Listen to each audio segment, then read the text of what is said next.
how can we know about the existence of God? How do we know that Allah exists? Really, the existence of Allah is a simple fact that nobody with intelligence can deny. Nobody with intelligence can deny that there is a creator who created this universe and this world in which we live. Why? Because if we look at the universe, we see that the universe and the world in which we live is organized, that we have planets, solar systems, galaxies, all of them working according to very strict laws. Let us just take the earth on which we live. And this is something Allah He tells us to do in the Quran, to reflect, to contemplate on the creation. In fact, Allah He says that in these things there are enough signs. There are enough signs for those who contemplate. Look at our earth.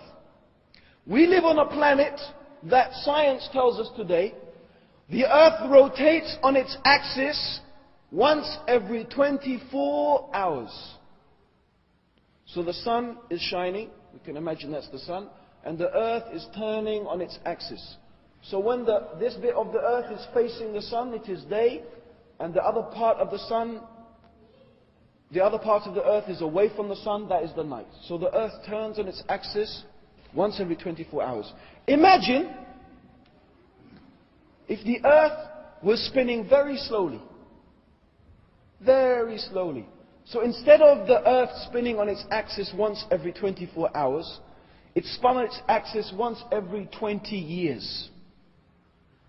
So imagine a day was 10 years long and a night was 10 years long.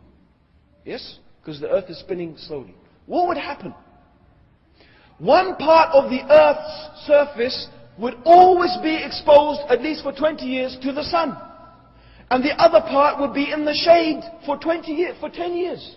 10 years and 10 years. So the sun beating down on the earth, as I'm sure you know, in Australia you get the sun here a lot. And Australia, most of it is desert. I remember flying across a continent that was really mostly a desert. Imagine this, there is no night. The sun is beating down constantly. You will have one part of the earth's surface will become superheated, and the other part will become super cooled. And most likely life will not exist. But the earth happens to spin at this beautiful, precise movement once every 24 hours. Not only that, it is just the right distance from the sun. If it was closer to the sun, it would be too hot. If it was further from the sun, it will be too cold. We have gases in our Earth's atmosphere. Oxygen, nitrogen and carbon dioxide. In exactly the right balance for life to exist. Oxygen is essential for life's existence. But pure oxygen is poisonous. That's why we need carbon dioxide. And we also need nitrogen, which helps to fertilize the soil. We have a gas on the Earth's atmosphere called ozone. This is the name of the gas, the ozone layer, which is a gas, it is a layer of this gas, ozone. And this gas happens to have the property of filtering out the harmful effects of the sun's radiation. Take away this gas, then radiation that would hit the Earth's surface would kill all life. Water is amazing property water has. When water is solid, it floats on the liquid. Meaning ice floats on water. Put ice in your glass of water and does it sink to the bottom or does it float to the top?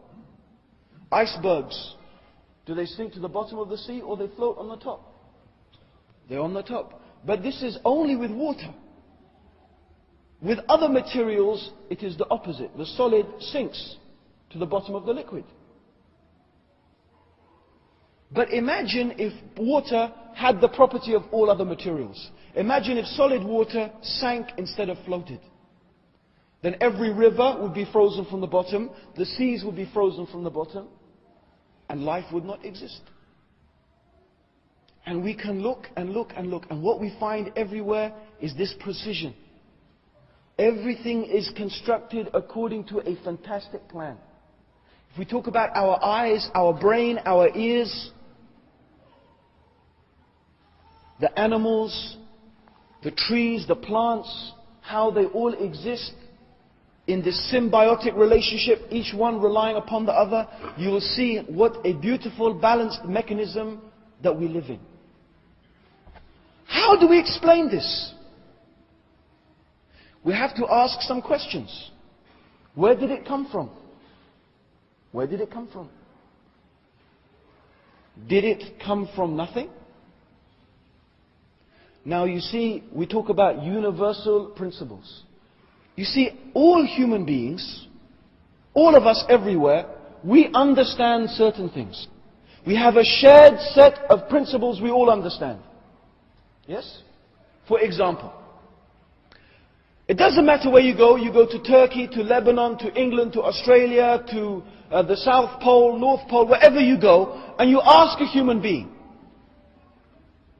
is part of something less than the whole of that thing? Is a part of something less than the whole? Is a part of this sponge on the microphone, is one part of it less than the whole of it? We'll all say yes, this small part of it is less than the whole of it. We all agree. Every human being agrees. There are some things we all agree on. One of the things we agree on, if we ask someone, do you find something coming from nothing? Do you find something coming from nothing? We say we don't find that. We don't find something just coming from nothing. Do you find order spontaneously arising from chaos? You say no. If I see some order, I know someone or something has imposed order on it. That's why I can take out the most simple thing. You know what's a simple thing? Is a key. Look, a very simple thing. A key. So simple. Really? But there's not one of us who will think that this came from nowhere. From chance and coincidence. We know someone made it. Someone constructed it. For a purpose. We know that. We know that we don't get something coming from nothing. In fact, when we look in this mosque, subhanAllah, what a beautiful example. We are amazed at the ability of the artist to paint these beautiful geometric designs on the ceiling and around the mosque. And the more beautiful and the more intricate and the more difficult the architecture, the more we are amazed at the ability of those people. Yes? So these things tell us something about the ones who made it. This is what we know from our human experience. So when we ask the question, in fact, Allah asks the question in the Quran about this, the universe, about ourselves. Did it come from nothing? Human beings, we know that you don't get something coming from nothing. You know why, my brothers and sisters? Atheism is the most irrational. It is the most irrational of all beliefs. Because it is expecting us to believe something that no human being has ever experienced. There is nothing in the whole totality of human experience to lead us to believe that something comes from nothing. Let alone the beautiful order that we find in this universe. So then we ask another question. Did this universe create itself? Did it create itself? How could it create itself? Because if it did not exist in the first place, how could it bring itself into existence? And the universe is what? A collection of stars and galaxies and planets. And we do not say that the stars and galaxies and planets have the ability to organize. They need something to organize them.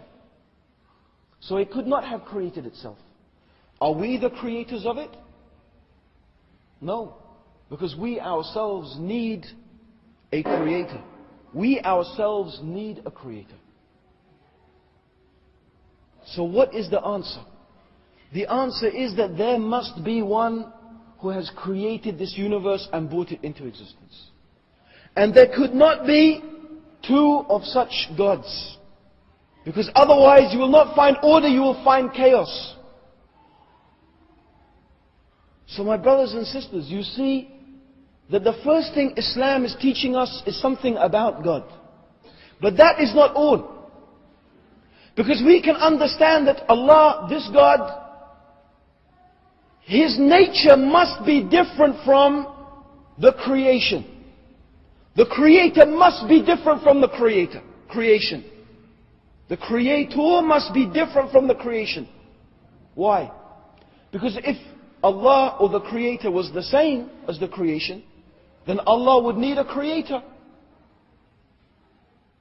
He would need a Creator. He would need something to order Him and to bring Him into existence and so on and so forth. So we understand that the Creator must be different. This creation is temporary. It has a beginning, it has an end. Allah is eternal. He has no beginning and no end. He is the first before whom there was none, and He is the last after whom there is none.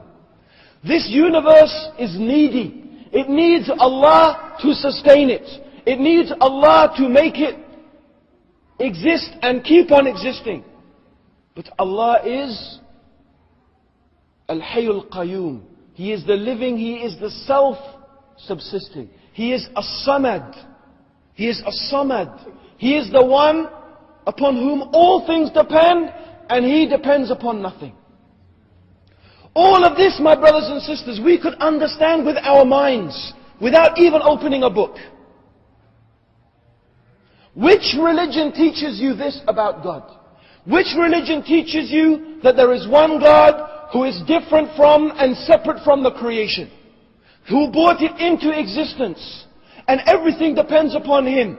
And this creation, there is nothing in this creation that is like God. There is nothing in this creation which shares the qualities of God. Which religion teaches that?